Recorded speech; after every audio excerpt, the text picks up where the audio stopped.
ఏదైనా వాక్య ధ్యానం కొరకు పరిశుద్ధ గ్రంథాన్ని తెరిచి ఆమోసు గ్రంథము 5వ అధ్యాయము 14వ వచనంలో రాయబడిన మొదటి వాక్యాన్ని చదువుకుందాం.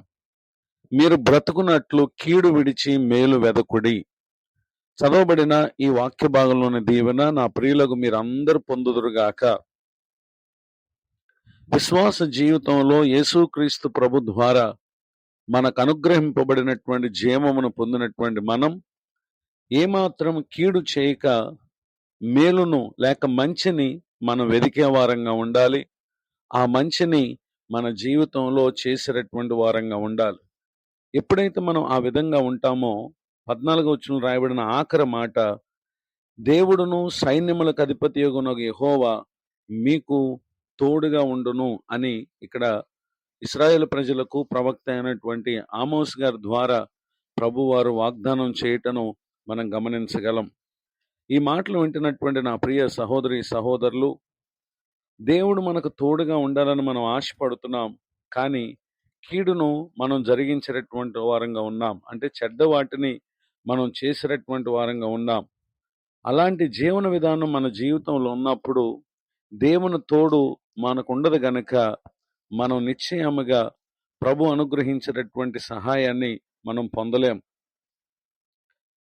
యోనా గ్రంథం 1వ అధ్యాయము 2వ వచనంలో, నినివే పట్టణస్థుల దోషము నా దృష్టికి ఘోరమాయను గనుక నీవు లేచి నినివే మహాపట్నమునకు పోయి దానికి దుర్గతి కలుగునని ప్రకటింపుము అని చెప్పి ఇక్కడ యోనాకు ప్రభువారు ప్రత్యక్షమై ఈ మాటలు తెలియజేశారు. ఈ మాటలను వారికి తెలియపరచమని ప్రభు సెలవిచ్చుట్లో ఉద్దేశం ఏంటంటే, ఆ పట్టణస్థుల యొక్క దోషము అనగా వారు చేసేటటువంటి కీడు ప్రభు దృష్టికి ఎంతో ఘోరమైనదిగా ఉండటను ఆయన గమనించారు. ఆ కారణాన్ని బట్టి, వారి దుష్క్రియలను బట్టి లేక దోషమును బట్టి వారికి దుర్గతి కలుగును అనేటటువంటి విషయాన్ని ప్రభు వారు తెలియజేశారు. నిజమే, దుర్గతి అనగా నష్టము, నాశనము వారి మీదకు రాబోతుంది. అయితే ఈ విషయాలను గూర్చి యోనా గారు యోనా గ్రంథం 3వ అధ్యాయము 1వ వచనం నుండి రాయబడినటువంటి వాక్య భాగాల్లో, అతడు నినివే మహాపురమునకు పోయి తనకు తెలియజేయబడినటువంటి సమాచారమును గూర్చి అతడు ప్రకటన చేశాడు. ఇంచుమించుగా ఆ పట్టణము 3 దినముల ప్రయాణమంతా పరిమాణము కలిగినటువంటి పట్టణం. అయితే యోనా ఆ పట్టణంలో 1 దినం ప్రయాణమంత దూరం సంచరించుచు ఇక 40 దినములకు నినివే పట్టణం నాశనమగునని అతడు ప్రకటన చేశాడు. అయితే ఈ సంగతులను విన్నటువంటి ఆ పట్టణస్థులు దేవుని యందు విశ్వాసముంచి ఉపవాస దినం చాటించి గనులేమి అల్పులేమి అందరి గోనె పట్టు కట్టుకున్నారు.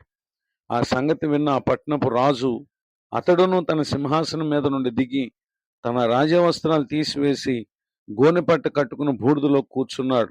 రాజైన అతనును అలానే అతనితో పాటు ఉన్నటువంటి మంత్రులకు కూడా ఆజ్ఞ ఇచ్చినప్పుడు వారందరూ కూడా ఆ విధముగా చేశారు.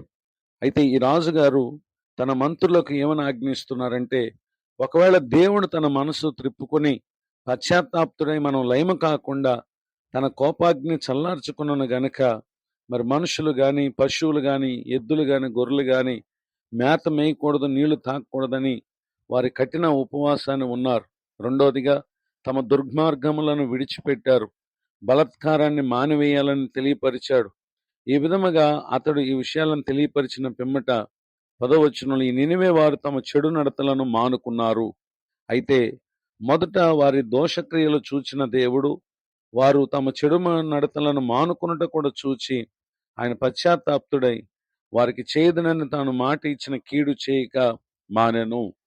చదవబడినటువంటి ఈ వాక్య భాగంలో వారు ప్రవక్త అయినటువంటి యోనా గారి మాటలను బట్టి కీడు చేయటం మాని వారు తమ చెడు నడతలను విడిచి మేలు చేయట యందు తమను తాము దేవుని వైపునకు తిరిగి పశ్చాత్తాపడినప్పుడు వారి మీదకి రావలసిన కీడును వారి మీదకి రానివ్వకుండా దేవుడు వారికి జీవాన్ని అనుగ్రహించారు. అనగా చావలసినటువంటి వారు బ్రతుకును పొందుటను ఇక్కడ మనం గమనించగలం. ఈ మాటలు వింటున్నటువంటి నా ప్రియ సహోదరి సహోదరులు, భూమి మీద ప్రభువు కొరకు మనం బ్రతకాలి అని అంటే, జీవం పొంది ఈ లోకంలో ఉండాలి అని అంటే దేవుని తోడు మనకు కావాలి. ఆయన తోడు లేకపోతే మనం జీవాన్ని కోల్పోతాం. ఆ కారణాన్ని బట్టి ప్రభు అంటున్నారు, కీడు విడిచి మేలు వెదకండి. ఈ దినము నుండి ప్రభు అనుగ్రహించు జీవాన్ని పొంది నిత్య జీవానికి వారసులు మగునట్లు నేడు విన్న వాక్య ప్రకారం ప్రవర్తించి దైవదేవులు పొందుటకు పరిశుద్ధాత్మ దేవుడు మనకు తోడు నడిపించునుగాక. ఆమేన్. ప్రార్థన. కృపగల తండ్రి, మీకు వందనాలు. నేడు విన్న ఈ మాటలు మా ఆత్మలకు మేలు కలుగు చేసి మా ప్రియులకు ఇహమందు జీవమును పరమందు నిత్య జీవమును దయచేయండి. కృంగిన వారిని లేవనెత్తండి, దుఃఖితులను ఆదరించండి.